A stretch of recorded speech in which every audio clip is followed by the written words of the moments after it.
বাংলাদেশ বনাম সিঙ্গাপুর ম্যাচে রেফারির ভুল সিদ্ধান্তের কাছে হেরে গেল বাংলাদেশ। ম্যাচের শুরু থেকে শেষ পর্যন্ত সিঙ্গাপুরের ফেভারে ছিল রেফারির ডিসিশন। ম্যাচের শেষ পর্যায়ে এসে ফাইমকে ডিবক্সের ভিতর ফাউল করল সিঙ্গাপুরের এক প্লেয়ার।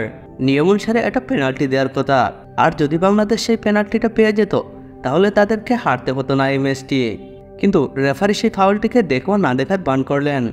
আর এই রেফারি হলো ফিলিপাইন থেকে আগত ক্লিফোর্ড পোস্ট। ম্যাচের শুরু থেকেই যখন বাংলাদেশের কোনো প্লেয়ার সিঙ্গাপুরের কোনো প্লেয়ারকে ধাক্কা দেয়, ঠিক তখনই রেফারি বাঁশি দিয়ে দেয় এবং ফাউল ধরে ফেলে। কিন্তু সিঙ্গাপুরের প্লেয়াররা যখন বাংলাদেশের প্লেয়ারদেরকে ধাক্কা দেয় এবং কি ফাউল করে, সেটা রেফারি দেখেও না দেখার বান করে চলে যায়। কিন্তু ভিডিও অ্যাসিস্ট্যান্ট রেফারি থাকলে বাংলাদেশ হয়তো এই পেনাল্টিটা পেয়ে যেত। ফলে কোটি কোটি বাংলাদেশি ফুটবল সমর্থকদের হতাশায় মাঠ ছাড়তে হতো না। যেহেতু শুরু থেকে শেষ পর্যন্ত 90% ক্ষেত্রেই রেফারি সিঙ্গাপুরের পক্ষে কথা বলেছে, সেহেতু ফিফার উচিত এ বিষয়ে তদন্ত করা এবং সেই রেফারিকে শাস্তির আওতায় নিয়ে আসা। আর এই খেলা দেখে মনে হয়েছে বাংলাদেশ সিঙ্গাপুরের কাছে নয়, বাংলাদেশ যেন রেফারির কাছেই হেরে গিয়েছে।